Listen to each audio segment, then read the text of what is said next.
रानडुक्कर आडवं आलं आणि संपूर्ण कुटुंबच संपलं. कार अपघातात चौघांचा मृत्यू.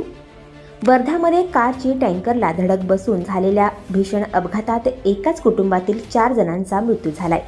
पोलीस कर्मचाऱ्याचं संपूर्ण कुटुंब या अपघातात मृत्युमुखी पडलं. वर्ध्याच्या तौडा नजीक हा अपघात झाला.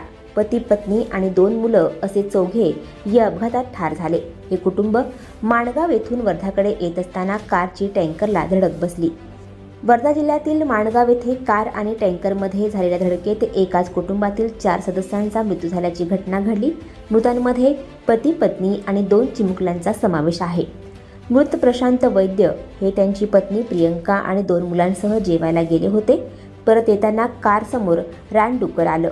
त्यामुळे प्रशांत वैद्य यांचे कारवरील नियंत्रण सुटले. त्याचवेळी त्यांची कार समोरून येणाऱ्या टँकरला धडकली. यामध्ये वैद्य कुटुंबातील 4 सदस्यांचा मृत्यू झाला. प्रशांत वैद्य हे वर्धा पोलीस दलात कार्यरत होते. अपघातात प्रशांत वैद्य यांच्या पत्नी प्रियंका आणि मुलाचा जागीच मृत्यू झाला, तर प्रशांत वैद्य आणि मुलीचा उपचारादरम्यान मृत्यू झाला. एक कुटुंब कारनं प्रवास करत होते. यावेळी अचानक एक रानडुक्कर या कारसमोर आलं. चालकानं ब्रेक दाबण्याचा प्रयत्न केला, मात्र चालकाचं कारवरील नियंत्रण सुटलं आणि कार थेट समोरून येणाऱ्या टँकरवर आदळली. हा अपघात इतका भीषण होता की कारमधील दोघांचा जागेवरच मृत्यू झाला, तर दोघांचा रुग्णालयात मृत्यू झाला. एकाच कुटुंबातील चौघांचा मृत्यू झाल्यानं परिसरात हळहळ व्यक्त होत आहे.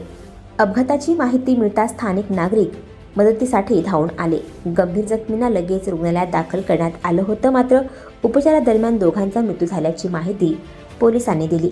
आणखी नवनवीन व्हिडिओ पाहण्यासाठी आत्ताच आमच्या स्टार TV 9 चॅनलला सबस्क्राईब करा, लाईक करा, शेअर करा. Bureau report, star TV 9 Wardha.